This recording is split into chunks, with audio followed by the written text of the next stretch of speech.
Miarabantsika rehetra dia manonona ny fahasoavan'ny tompo Jesosy indray ary mamerina ny firarian-tsoa ho antsika rehetra na tratra indray ny vanim-potoana ny Paska amin'ny alalan'izao horonan-tsary sy feo izao. Dia mankasitraka betsaka anareo izay nanome teny firarian-tsoa tany amin'ny MP na tany amin'ny message isan-karazany tany mivantana sy akolaka na ohatran'izany saorana be da be anareo fiadanana ihany koa no tononoko sy averiko aminareo ny fahasoavan'ny tompo Jesosy no anafy atsika amin'ny adidy amanandraikitra izay sahantsika tsirairay avy. Ny fizarantsika anio dia momba ny Paska ihany ary tamin'ny farany teo tsika dia niteny fa ny Paska dia iray ihany na ilay tondron'ny olona fa hoe Paska jiosy araka ny azavain'ny soratra masina izay aingian'ny be sy ny maro ny Exode 12 izany ny famoahana ny vahoaka Hebreo tao Ejipta rehefa voahidy teo ambanin'ny aloko ny fahafatesana sy ny loza folo. Dia nafan'Andriamanitra tsy to tamin'ny alalan'ny Paska ary tao no nisongadina ny heviteny Paska fiondranana passé par dessus, izany hoe nandalo ilay fahafatesana ary izay fahafatesana nandalo izay ombre de la mort izay tsy nakasika ny zanak'Israely izay nampihinanina ny Paska, nampitaina, nampiondranana, niondrana. Andriamanitra tsy tony nampiondrana azy ireo tamin'ny alalan'ny mpaminany Mose sy Arona sy ireo olo-malaza tsara ny finoana. Nampiondrana ny vahoaka Hebreo tamin'ny alalan'ny Paska dia nandeha teo ambonin'izay aloko ny fahafatesana izay ny vahoaka Hebreo sy ny mpitarika mazava ho azy. Andriamanitra tsy toy no nitarika tao ambadika izany rehetrarehetra izany. Iray ihany ny Paska hoy isika tamin'ny fanazavana farany teo na hatraty amin'ny izay tondron'ireo manondro fa Paska kristiana ary iray ihany ny Paska. 1 Corinthiens 5 no ambara amin'izany ilay tao amin'ny efitra ambony araka ny filazaon-tsara ny arahan'i Jesosy Kristy sy ny mpianatra 12 tanteraka teo amin'ny hazo fijaliana. Tao amin'ny efitra ambony dia izao no teny Jesosy Kristy hoe izay mihinana ny nofoko sy misotro ny drako no manana ny fiainana mandrakizay. Teo amin'ny hazo fijaliana izy raha tsy nisy raha latsaka, tsy nisy ny famonjena. Izay dia mbola manambara n'ilay Exodosy 12 ihany famonjena ho an'ny maro. Nampitainy Kristy Jesosy, napitain'Andriamanitra tsy to tamin'ny alalan'ny Kristy Jesosy teo ambonin'ny ombre de la mort, aloko ny fahafatesana izao tontolo izao izay mitady an'izay fiondranana izay ao anatin'ny finoana, eo mihitsy ilay Paska, ao anatin'ny eran'ny filazaon-tsara. Izay no nahatonga antsika nanambara fa iray ihany ny Paska, miray ihany ny hevitr'ireo zavatra anankiroa ireo na ny Exodosy 12 na ny 1 Corinthiens 5 révélation nomenan'ny Paoly. Iray ihany ireo fiondranana avy etỳ amin'ny aloko ny fahafatesana, avy etỳ amin'ilay fiainana voahidy, alofa ny fahafatesana voahidy ao anatin'ny fahafatesana ilay endrika loza folo tany amin'ny contexte Egypte. Fa amin'izao vanim-potoana iainantsika izao dia raha tany saina loza be da be isan-karazany na ara-panahy na ara-tsosialy na ara-toekarena dia fantatsika izany fa ny tontolon'ny politika, ny tontolon'ny insécurité, ny tontolon'ny vidim-piainana, ny tontolon'ny fanaintainana, ny tontolon'ny rehaka, ny tontolon'ny faux prophétie, ny tontolon'ny lainga sy fitapitaka isan-karazany ny finanana ampafolokarena sy mihoatran'izany esprit biby direhetra. Zay le niresantsika teo hoe ara-toekarena, ara-tsosialy, ara-pinoana, ara-panahy ihany koa dia ny Paska no ahafahantsika miala ao anatin'izay fangejana sy ombre de la mort izay fanidiny Satana ao anatin'ny fahafatesana izay dia nizaniza isika mandalo an'ilay Paska. Andriamanitra tsy toy no mampandalo atsika, mampiaina atsika ny herin'ny Paska dia ahondran'Andriamanitra hiala amin'ny fahafatesana isika ho any amin'ny fiainana. Zay le nambaran'i Jesosy Kristy hoe tout est accompli, vita. Ny anjarantsika zany dia mandray amin'ny alalan'ny finoana miaina ny herin'ny filazany tsara. Amen. Eo indrindra no ampitako afatra hoe ny Paska tompoko dia tsy resaka célébration, fankalazana tsingerin-taona tahaka ny heureux anniversaire, joyeux anniversaire, happy birthday na zavatra ohatran'izany. Commémoration hoe nisy daty malaza 29 mars na tsy fantatro resaka 1947 na lundi noir na vendredi noir tsy fantatro, tsy haiko na diso zavatra ohatran'izany de mitsingerina isataona de akarazainy. Tsy izay le Paska, tsy izay tompoko le Paska, satria be da be mihitsy isika no tafiditra sy tafalatsaka ao anatin'izay. Ary na ny karaza poto-pampianarana sy ny karazam-pinoana isan-karazany dia mampiaina an'izay hoe célébration izay tsingerin-taona izay fankalazana an'izay daty malaza izay atreo fotsiny. Ka eo indrindra no hitondrako tsindrim-peo atao anatin'ity afatra ity fa ny Paska tompoko dia eno tsara izao zavatra azavaiko izao fanampy ny efa fanazavana ny etitsika. Ny Paska dia tamin'ny alalan'ilay fihinanana, ity indray zany ny tepoka fanampy mpanazavana io,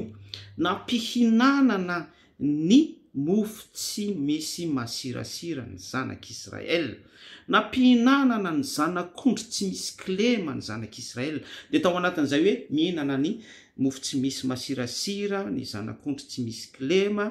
ny anana mangidy, ny mira, ny divay nampisotroana an'izay ny zanak'Israel sy ny pitsopitsony rehetra araka ny lalàna rehefa nihinana sy nisotro ny zanak'Israel. Dia tamin'ny alalan'ilay fihinanana no nisy fanokanana azy ireo, consécration, natokana izy ireo hiondrana ho any amin'ny fiainana, ho esorina no esorina tao amin'ny fahafatesana. Izay ilay Paska, izay indray zany ilay asongaditsika, izay ilay hevitra tokony voaray atsika. Amen. Ary matoa araky ny lalàna sy ny isa pitsopitsony avy ny fihinanana,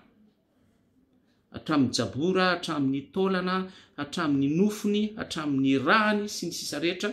misy signification sy misy asany avokoa. Midika izany fa tsy izao tontolo izao fa tao anatin'ilay fanokanana dia hevim-pana avy any amin'Andriamanitra tsy toa no ampim-pahatanterahana tao anatin'izay, ahafahan'ny fiondranana valide ao anatin'ny tontolon'ny fanahy sy fahamarinana. Ka raha miresaka isika ny fihinanana tao amin'ny Exodosy 12 dia io ihany no tanteraka aty amin'ny filazantsara sy aty amin'ny Koritianina 1:5, révélation nomenan'ny Paoly, voavony Kristy, Paska ho antsika. Misy traitement araka ny grâce fahasoavana izay ny asa tanan'Andriamanitra madio irery ihany no mampihinana sy nohany ny mpianatra 12 lahy niaraka tamin'i Kristy Jesosy, tenany izay nanambara tao anatin'ny tombo-kasehan'ny fanambarana ny amin'ny hoe izay mihinana nofoko sy misotro ndrako no manana ny fiainana mandrakizay. Tsy mbola ho detaillentsika amin'izay hoe izay mihinana nofoko sy misotro ndrako zay, satria be da be mihitsy ny tafiditra ao anatin'ny resaka blasphématoire mikasika an'izay hoe mihinana nofony Kristy Jesosy misotro ndrano zay. Fa ny Jaona 9 no kisary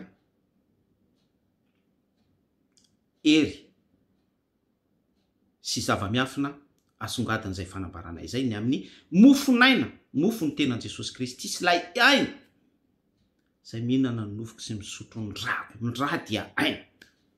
Be da be ny toko sy andiny manambarana izany sy ny fampianaran'i Kristy Jesosy ary ny révélation voaray andreo olo malaza tsara ny finoanany amin'izay hoe raha aina izay. Dia izay maharay sy manana ny fifoazana io fihinanana io amin'ny tontolo mpanimpony,